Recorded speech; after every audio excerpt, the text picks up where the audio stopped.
Magandang umaga, Filipinas. Good morning. You're watching Eagle News Mornings from Canada. I'm Thomas I. Likeness, reporting from our Eagle News studio in the Western Canadian province of Alberta. My city is Edmonton, and we're here to bring you news and commentary from across the country. Well, it's Monday morning, the start of another work week, and hopefully you had a good weekend. I know I did. Let's have a look at the weather now in Metro Manila this morning. AccuWeather forecasting a hot and wet day. Thunderstorm in parts of Metro this morning. Now, this afternoon, that's going to become a drenching thunderstorm. AccuWeather telling us a 64% chance of precip and drip. High today, 32, but it's going to feel like 40. Currently, it's cloudy and 27 with a real feel of 32, and the air quality is fair. Well, the coffee's on, so grab yourself a second cup. Sit back, relax, and let me tell you what's happening in Canada. First, we'll take a look at the weather across the country. Our street scene today coming from Vancouver, where you can see quite a bit of haze in the air. You see, that's the smoke from those wildfires in the United States. That smoke has drifted north, and we'll have more on that in a couple of minutes. By the way, thanks to Ian Suarez for that shot. Things have definitely cooled off all across Canada as we're about 2 weeks away from autumn. Let's start on the west coast. In Victoria, there's smoke in the air, 13 degrees. Vancouver, again, smoke in the air, 15. We go east across the mountains to Alberta, where it's cloudy and cool in Edmonton, 11 degrees. Calgary, cloudy and 14. In Saskatchewan, we've got clouds and 14 degrees, and same story in Saskatoon, clouds, 15 degrees. Winnipeg, mostly cloudy and 14. Toronto now is quite substantially warmer, cloudy, but 24. Ottawa got up to 19 degrees today with clouds. Light rain in Montreal and 17. And in the Atlantic provinces, they actually got sunshine. It's sunny in Fredericton. Halifax, mostly cloudy and 19, and St. John's, Newfoundland, mostly cloudy and 16 degrees. At the top of the news this morning, those wildfires that are burning up the American West Coast have affected the air quality in British Columbia. Several BC tourist attractions fall victim to the pandemic, and the big protest in Montreal over the province's face mask law, and other stories that we'll have for you as well. We begin our coverage, though, in British Columbia, where people are being told to stay indoors because of smoke from the wildfires in California, Oregon, and Washington State. For more coverage now on the actual fires, join us in a couple of hours for Eagle News America. But in the meantime, we'll be telling you about the effects of those fires on people in Canada, and particularly in British Columbia. Joining us live this morning from Victoria, Eagle News correspondent Jeanette Doiseau. Jeanette, just how bad is the smoke out there? Oh, hi, Tom. Good morning, and good morning to our viewers. It is really bad. It is bad enough that Environment Canada has to issue air quality advisory for most of British Columbia due to the wildfire smoke from fires burning south of the border. Like you said, we're closer to the Washington State and Oregon State. So the advisory has been in effect, actually, since September 8th for Metro Vancouver area. So the air quality impact from wildfire smoke is expected to last for 24 to 72 hours. This advisory was, the most recent one was, it was done yesterday, and that's where it's expected to last for 24 to 72 hours. And it is now being extended for most of British Columbia, not just Metro Vancouver area now. So according to a Swiss-designed air quality information system, the air in Metro Vancouver and surrounding areas is currently among the worst air quality in the world. So it's actually second. The first one is in Oregon, USA. So smoke forecast models indicated the potential for a more significant push of smoke into British Columbia. Now, again, that depends on where the wind is going to come from and how it's going to really push the air all the way up to, all of British Columbia. And when I was looking around for news, it's actually have reached a part of Alberta. It's called Canmore, I think. So also they have hazy skies there. So just for everyone, wildfire smoke is a natural part of the environment, but however, it is important to be mindful that exposure to smoke may affect our health. According to the British Columbia Air Quality Health Index, 20 out of 27 locations and sub-locations are observed and forecasted to have above 10 on the Air Quality Health Index, which is equivalent to a very high category in health risk. People with pre-existing conditions, respiratory infections, older adults, children, and sensitive individuals are more likely to experience health effects from smoke exposure. Exposure to wildfire smoke can result in respiratory symptoms such as sore throat, dry coughs, headaches, and or difficulty breathing. So back in June, so when I looked more into it yesterday, back in June, a study by University of British Columbia researchers published in the online journal Environmental Health Perspectives said that exposure to wildfire smoke can have very concerning implications on viral respiratory infections such as COVID-19. So interestingly, in the same study, those with heart disease and diabetes can also have health complications within hours of exposures to fine particles in wildfire smoke. These fine particles can travel deep into our lungs when inhaled and may cause inflammation and irritation. Some people can have more severe symptoms like shortness of breath, severe cough, dizziness, chest pain, and heart palpitations. So besides the air quality advisory, there's also some health advisory to protect ourselves from wildfire smoke. Health authorities advise to stay indoors and avoid strenuous activities outdoors. In Victoria, British Columbia, Jeanette Duazo, Eagle News. We live in interesting times. Back to you, Tom. Thank you, Jeanette. Have you been out at all this weekend? And if so, what was it like? Yes, I have. I actually I went out yesterday and for less than an hour just to clean up the garden and stuff. And as you could tell, I am still sort of like a itchy throat, and I have this dizziness and headache yesterday, and kind of still have it. So I'm staying home for now, or if I'm going to go out, I'll have to wear a mask. You know, you were telling me where you live, there's a lot of people that do an exercise routine, you know, whether it be jogging or cycling and so on. Mm-hmm. I take it maybe those people are kind of scarce these days? Oh, yeah. There's usually where our front door is facing a road where a lot of cyclists, joggers are out on a daily basis, and especially on the weekends. And yesterday and today, it's very, very few people. So they are really taking good care of themselves and taking the advisory seriously. Now, what is it like indoors? I mean, obviously, I guess you've got to keep your windows closed. Mm-hmm. Is it cool enough where you can get away with that if you don't have air conditioning? Yes, it's fine. It's just, you know, once in a while you have to open the door. Oh, yeah, good thing. I have to check our windows. If all windows are closed, that's probably why I'm like, I still have this sore throat happening. Thanks Glad for to that. help you out. Yeah. Is there anything else you'd like to add, Jeanette? Apparently, hopefully it will happen that tomorrow it might rain. So hopefully that would change, because it hasn't really, at first we thought it's like fog, but it hasn't lifted and stuff like that. So it's really hard to say, but hopefully with that forecast of rain will help a little bit with the smoke in the air.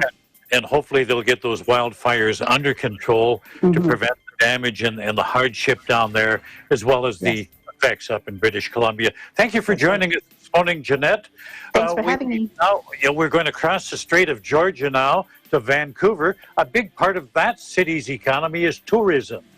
Now, the pandemic has decimated that sector. Standing by in Vancouver is Kathleen Cruz, who tells us the closed for the season sign is being hung out at several attractions. Kathleen, good morning. Good morning, Tom. Yes, correct. You've said it right. Vancouver is known for its tourist attractions. They bring in thousands of tourists across the country, United States, and other countries, especially during summertime. As the pandemic continues and border closure of the United States and Canada still in effect until September 21, Vancouver tourist attractions are seeing dramatic decrease in guests, prompting some of them to temporarily close. Capilano Suspension Bridge in Vancouver will be closing for the off-season, and will reopen in December for the Canyon Lights. While the popular Vancouver Aquarium has temporarily closed its doors since September 7, with no set opening date, laying off more than 200 of their employees. The facility is also facing financial difficulty to remain operational. They have seen 80% decline in their ticket sales, which is very impossible for them to keep their employees. Imagine they have employees with more than 30 years working for them, and all of them were laid off. Storium in Vancouver has also closed its doors and looking for new investors to remain in the business. Other known attractions like Science World and Vancouver Art Gallery are also facing financial struggles. If things don't change in the coming months, in order for these attractions to remain open, they will need support from local visitors across the country and additional government funding to survive the pandemic. In Vancouver, Kathleen Cruz, Eagle News, we live in interesting times. Kathleen, you talk about them saying they may need more additional government help. Is there any appetite on the part of the government? Because I know they're strapped for money too. Is there any more money to give out? I am not entirely sure. I know I've heard that there's deficit on the government funding at the moment because they've given out so much already earlier during the pandemic, and I am not entirely sure if there's additional funding, but the cries from these facilities and public tourist attractions are asking for more help from the government, but I'm not sure if the government will be able to provide that additional funding to them. And the shutdown of the aquarium, I mean, that's a world-class attraction as well as a research center. I guess they're keeping the researchers on, but is there any chance that it will reopen, or will the aquarium, at least as far as tourists go, be a thing of the past? I am not entirely sure. As mentioned, there's no set reopening date for them to remain operational. As far as I know, for them to remain operational, they will need at least $1 million each month to keep their employees, because it's as you mentioned, it's a research facility, so there's a lot of involvement of science and research involved into this, and keeping the animals as well. So it is sad to hear that, Vancouver Aquarium, I've been there as well, and it's sad to see that they've closed off since the Labor Day. Hopefully things will pick up. It's probably going to be next year, though. Thank you for joining us this morning, Kathleen. Thank you so much, Tom. Elsewhere in the country, downtown Montreal, the scene of a massive demonstration by people who don't believe they should be required to wear a mask. Thousands turned out to that. The crowd heard from the usual collection of conspiracy theorists, anti-vaccine activists, some in the crowd waving signs about the 5G cell phone network, corruption at the United Nations, speakers accusing the government of overreacting to the pandemic, adding it's using COVID-19 as a way to manipulate people. Now, Quebec, the province where Montreal's located, Quebec has had the largest number of COVID-19 deaths in Canada, more than 5,800. The rally, incidentally, coincided with a new law that allows police to fine people who don't wear a mask inside public buildings. Well, here's some good news for musicians in Alberta. The provincial government will allow indoor singing, limited band practice, wind instrument concerts. Chief Medical Officer of Health Dr. Dina Hinshaw says the latest evidence indicates this can be done safely as long as people socially distance and proper cleaning is done. Choirs can resume again, although there will be maximum size limits. And the singers in the choir, well, they're going to have to wear masks. Audience singing will not be allowed. Hinshaw is still discouraging congregational singing during worship services. Oh, and for karaoke fans, the news not so good. Still banned. Public health experts say it's just too dangerous. Still to come, the Ontario government has set aside money for those who are struggling with pandemic-related mental health issues. We'll have a bit of hockey news and an NBA update. If you're just joining us, it's 7:16. You're watching Eagle News Mornings from Canada.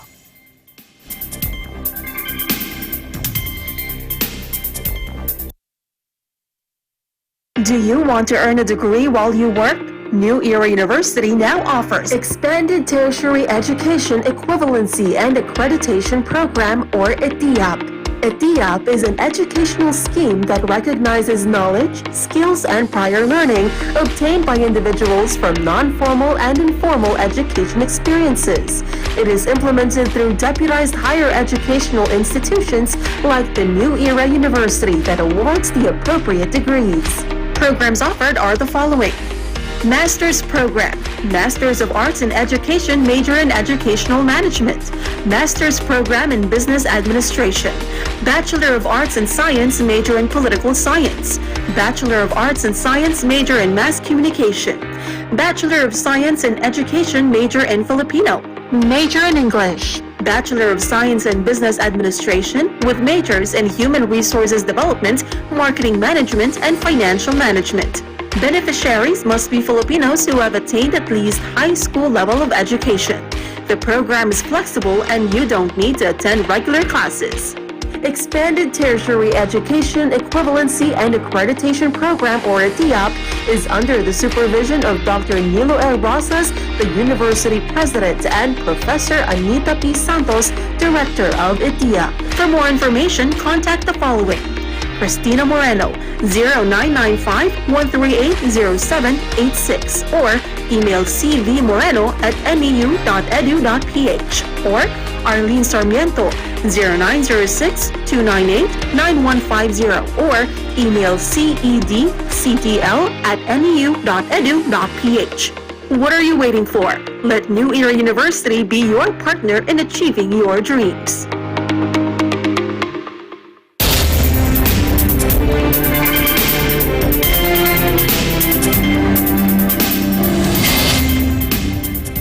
This is Eagle News Mornings from Canada. I'm Thomas I. Likeness. 18 minutes past 7 o'clock. 27 degrees under cloudy skies in Metro Manila this Monday morning. Well, the pandemic has taken a toll on the mental health of many. In Ontario, the provincial government stepping up with money to address this issue. Eagle News correspondent Ashley Sackmar reports. Ontario is investing an additional $14.75 million to increase access to mental health services and new research projects. This funding aims to help families, young children, frontline workers, and Indigenous communities who are struggling during these difficult times. Premier Doug Ford gives details of this ongoing initiative. This investment also includes specialized services for Indigenous communities focused on supporting our Indigenous youth and children. Again, if you need to talk to someone at any time, please, and don't hesitate, please reach out. In addition, there is also an investment of $2.9 million of research funding that aims to support Ontario's response to COVID-19. Here is Associate Minister of Mental Health and Addictions, Michael Tabolo, with more details. These groundbreaking research projects will help save lives not just in Ontario, but around the world. We recognize the long road to recovery that lies ahead for all of us. As the COVID-19 pandemic evolves, we will also evolve our approach and support for those in need. Greg Rickford, Minister of Indigenous Affairs, also announces $4.75 million in support of culturally safe services for Indigenous communities.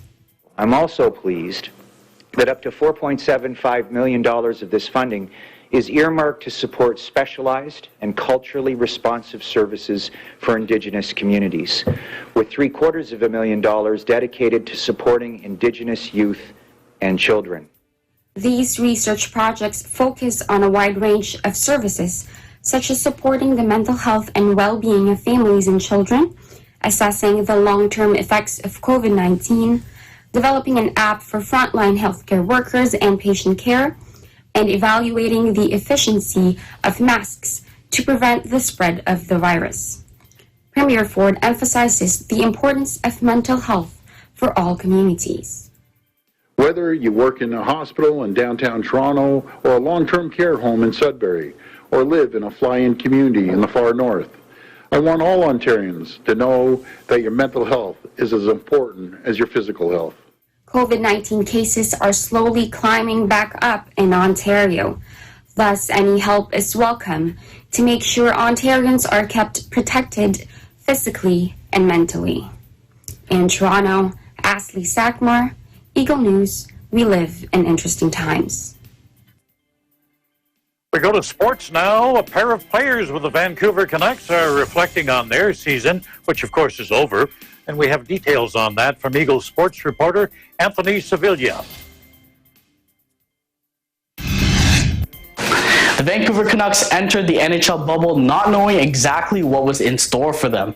After the league shut down in early March due to the coronavirus pandemic, many were speculating on whether hockey would resume. Fast forward 5.5 months later, and the Canucks were competing in Game 7 of the Western Conference semifinals against the #1 seed. Canucks captain Bo Horvat and assistant captain Chris Tanev reflected on their miraculous Stanley Cup run in the bubble, the experience it was for them playing playoff hockey, and the challenges of being inside the bubble. I think it was a great team building for us. I mean, I think it was obviously some of the best hockey that we played all year, and I think we grew a lot as a hockey club. I think it was tougher than I thought mentally. Being away from your family and not knowing when you're going to see them and stuff like that. I think, would I do it again? I don't know. I think if my family could come and spend that time with us from the beginning, I'd have no problem doing it. Being away from them for that long was tough. So if we could bring families and be able to see them sooner, that would be definitely a lot better for me. It's just a big opportunity for guys to gain experience and learn what the playoffs are like. So, I mean, as they get older and do this more often, they're going to understand what it takes to even further than we did. So, I mean, obviously, everyone's proud of what we accomplished, but we'd still like to be playing right now, and hopefully, as the years go by, that's what happens.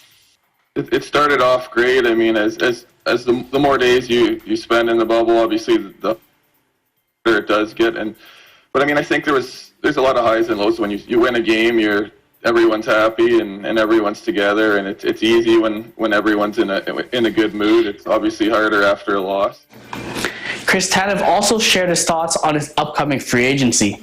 The 30-year-old defenseman will become an unrestricted free agent, approaching the end of his 5-year contract with Vancouver.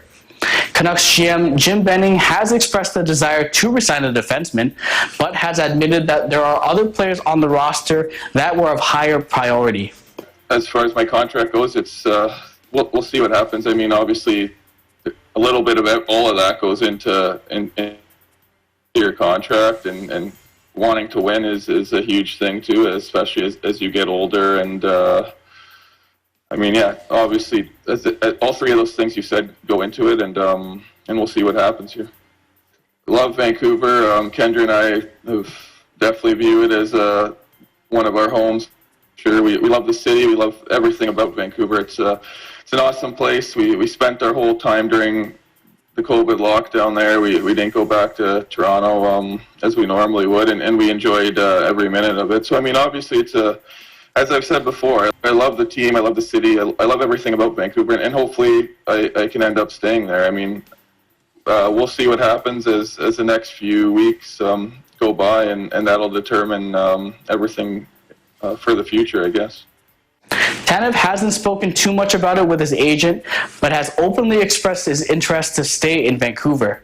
He has spent his entire 10-year NHL career in Vancouver and is just one of two other current Canucks players that was present on the 2011 Stanley Cup Finals team. It will be interesting this coming offseason to see the direction that the front office decides to go in, especially with their exciting young core that will only continue to get better. From Vancouver, Anthony Sevilla, Eagle News, we live in interesting times.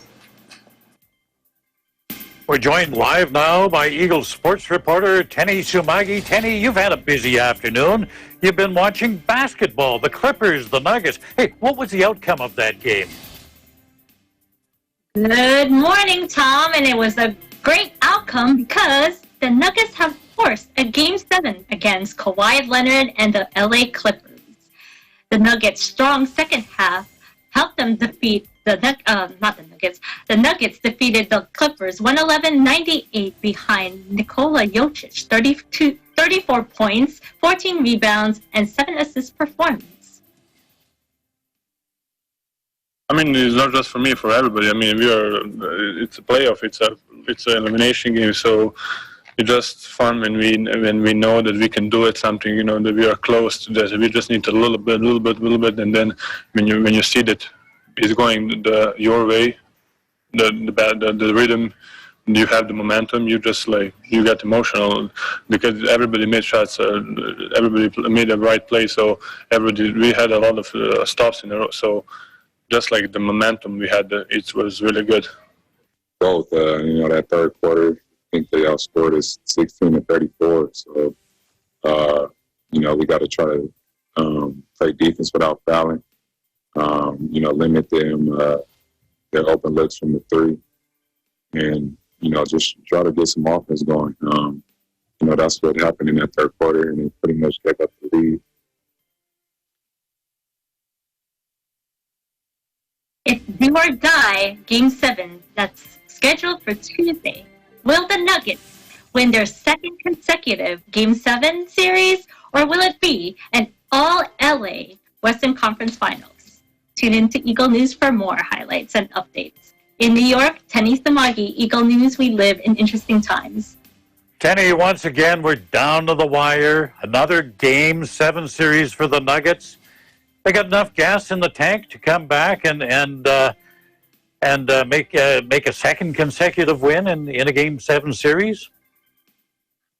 I hope so. The Nuggets story is a once-in-a-lifetime story. No team has ever come back from a 3-1 deficit twice. They did it against the Utah Jazz, and hopefully on Tuesday they could do it against the heavily favored LA Clippers. I personally think the Clippers will win, but don't doubt the Nuggets because they're on a roll, and we kind of underestimate them only because they're from Denver, maybe. But you got to wonder whether it's just that added stress that gives them that push. And they're a very talented young team. I had said this before, that they are my favorite team in the Western Conference outside of LA. But this is just the beginning of the Nuggets. And if they do beat the Clippers, and if they do beat the Lakers, this is just probably going to be the beginning of probably a dominant Nugget team who are led by Canada's own Jamal Murray and the Joker himself, Jokic. Who, by the way, we'll certainly stay tuned for that. Thanks for being a part of the program this morning, Tenny. And that's our program for today. And as always, on behalf of the Canadian News team, I wish you all good health. Take care of others. Take care of yourselves. Stay home. Stay safe. And stay tuned to Eagle News for accurate and balanced coverage of the COVID-19 pandemic and other current affairs. In Edmonton, Canada, Thomas I. Likeness, Eagle News. We live in interesting times. Stay tuned for Kid Quanto.